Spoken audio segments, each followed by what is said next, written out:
M&T always works with small business. We have since we were founded over 150 years ago. And in this particular community, and some of the recipients tonight are small businesses. And what we love about dealing with small businesses, it starts with an idea, it starts with an individual, and it grows from there. And we love being part of the stories of companies that start somewhere, become a lot bigger, and have a meaningful impact on our communities. The Achievers Award is a great opportunity to really talk about some great people and some great organizations in our community. It brings lots of people together, not just for dinner, but to celebrate things that they've done, not just recently, but in some cases over decades. M&T loves being part of this award because it does bring out the best in all of us. On behalf of all of my colleagues at M&T Bank, I would like to congratulate the 2013 recipients of the Business Review Achievers Awards. If you look in your packet tonight, you will see just some tremendous achievements from some great individuals and some great organizations. I hope you enjoy the evening, and congratulations again.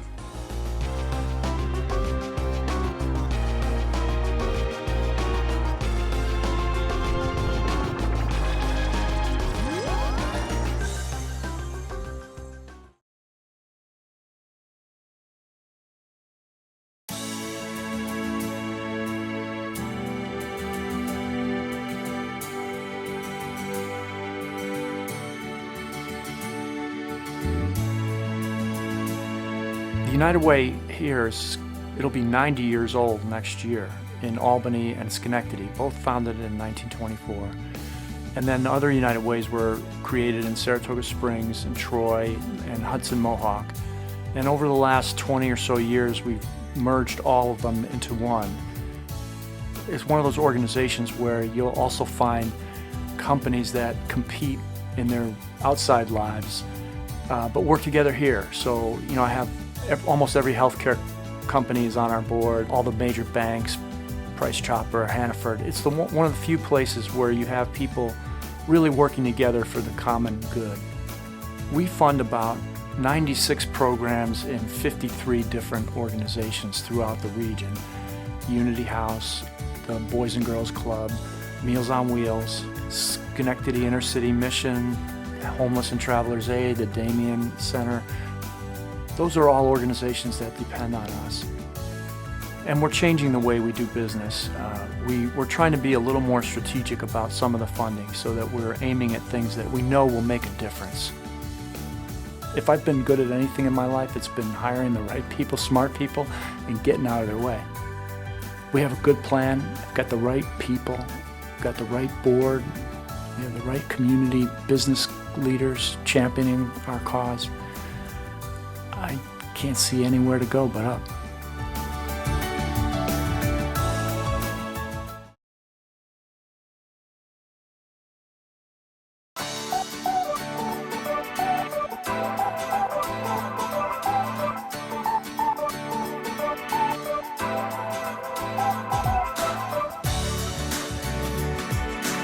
Cleveland Polymer Technologies, we started the company, my wife and I started the company from scratch in 2004. We are manufacturing a product which is called polymer concrete or mineral casting. There are different names. What it is basically it's a composite material that replaces metallic structures for machine bases and structural components. I did not invent it, I perfected it.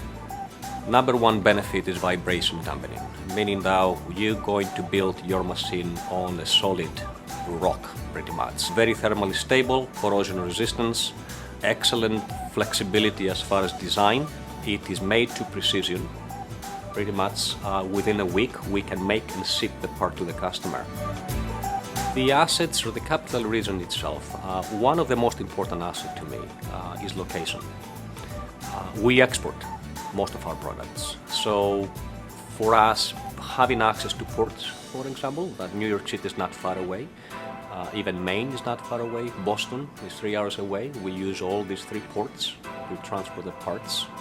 The proximity to our customer base, you will be surprised that if I had to divide where my customers are, I will see that more than 60% are on the East Coast. I have a very committed workforce. I'm looking into continuing and growing that. There are people that are committed in the company right now that they'll stay until 7 o'clock at night to finish the job. And that's what I like.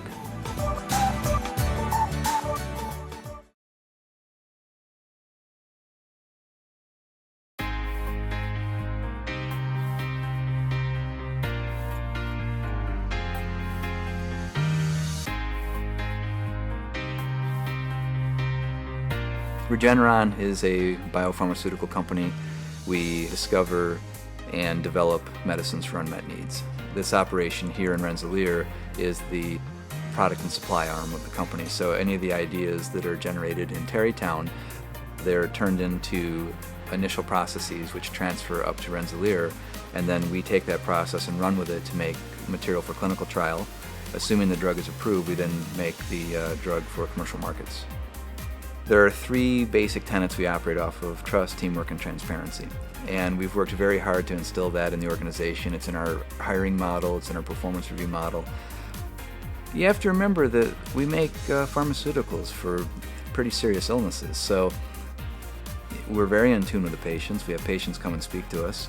We recognize that we're not making a product for a consumer, we're making it for moms and dads and brothers and sisters. And that sense of responsibility, I think, and that passion you feel for helping others is a big part of what energizes us and causes us to do what we do.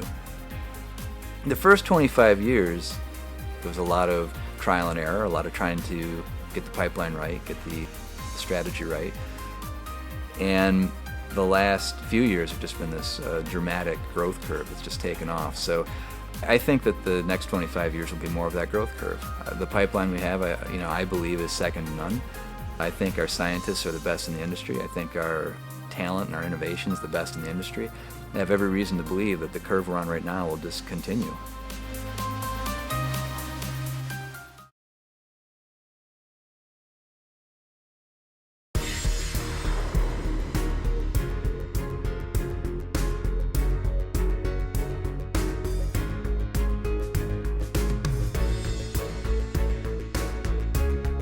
BBL's evolved greatly over the years. We started out really as a masonry contractor in the early days to a general contractor.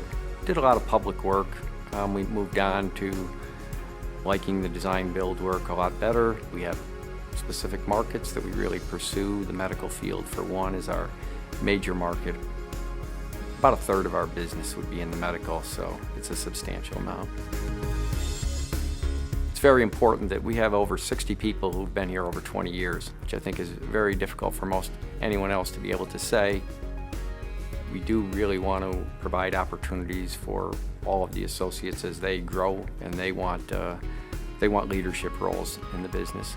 So, we have the real estate business, we have the management business, the property management business, we have the hospitality business, and we all work together. So most of the businesses, or all the businesses, are interrelated. There's a very good labor market in the capital region. We get to see the labor markets around the country, locally. The trades that work for us are very hardworking in some of the areas that we do work. It's tough to get a full day's work out of people. The capital region does provide a good work ethic.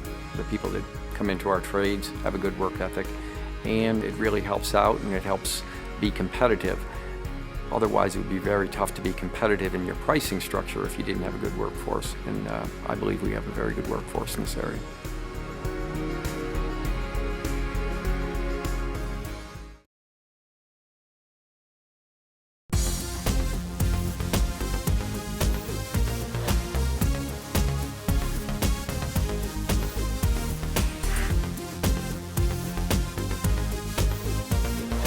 Natural construction, our start was very humble. It's the old story of a rusted pickup truck. I borrowed $500 from my uncle, who's a dentist, and we started the company. Our first year we had 3 guys. We were doing roofs and decking and things of that nature. Those 3 guys, 26 years later, are still with me. Some of my favorite projects are ones that people wouldn't expect. I mean, recently we've just been really hitting it out of the park. The price chopper work, getting a chance to actually work that closely with Neil Golub and his company. So Market Center was wonderful. They're putting a new theater in downtown Saratoga after 39 years.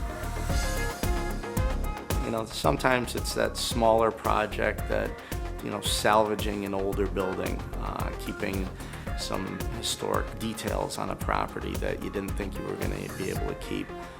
Those get our batteries going just as much as some of the big ones do. Working on both chamber boards in Saratoga and Albany have opened up a lot of doors, and it really is true that I say that 90% of the business is done by 10% of the people.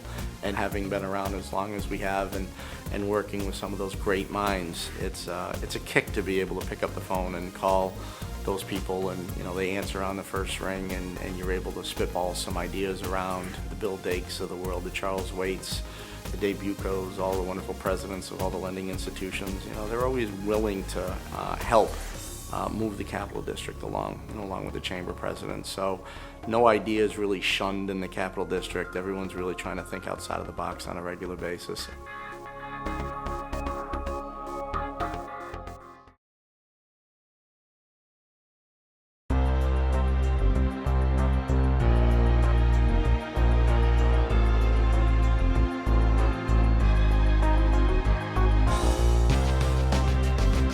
What FortiTech does is make nutrient premixes, which are blends of different types of nutrients that go into food fortification. So if you take a look at a box of breakfast cereal, it says fortified with 8 vitamins. A company doesn't add those on a separate basis, they'll add them as a concentrate. That's what we do. We make those concentrates that contain like 8 vitamins, and we make them for a whole range of products. I was working for a company called Malupa Corporation as manager of quality assurance. I was 28 years old at the time, about 1985, and we were trying to buy these type of fortification products, and we're having a difficult time getting them. So when you're 28 years old and you have no fear, you think you can start a business, and that's really kind of where the idea came up. Our corporate culture, we sum it up by one statement: we're partying our way to global domination.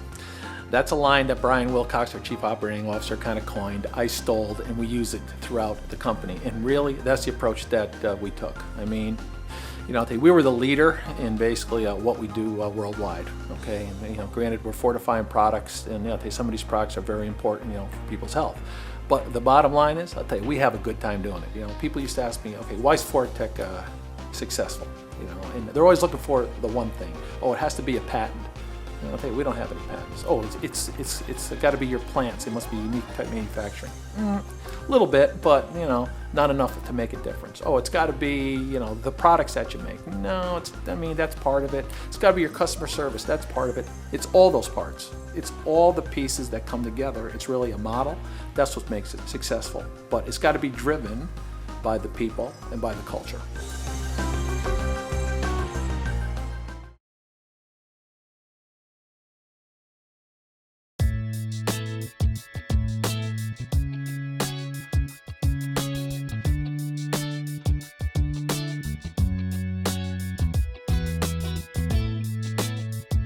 Originally from Western New York, near the Pennsylvania border, a little town in Corning, New York, and that's where all of this started for me. My first job was shining shoes on the street corner at 8 years old. My parents give me everything that I am. They showed us and told us that it's not about you. Life is not about you, but it's about what you do for others. I went to school here at the University of Albany and got my undergraduate degree. I graduated in 1984. There wasn't much of CEFCU back then. CEFCU has really grown. While we're 80 years old, it was really dormant for till late 70s, and that's when the growth started. But when I started here, we were $180 million in assets. Now we're just under $3 billion. CEFCU is so unique, one of the greatest places on the planet. I am so thrilled to be the president and CEO of CEFCU. We are not a financial institution. We're really a not-for-profit philanthropic organization. We have a financial institution charter. We have $3 billion in assets, and we take care of everyone's money really well. But what we're really trying to do is to change lives and to help people. And that's what really motivates us. That's what gets us to come to work in the morning, and that's why our culture is so strong. We are a people-centered organization. I am a people-centered person. So the business philosophy is really simple. If you just do the right thing and you put people first, you will succeed. And what's interesting is that you can succeed both in terms of business and in terms of community. Often people think that you can't do both, but I think we've proven that you can.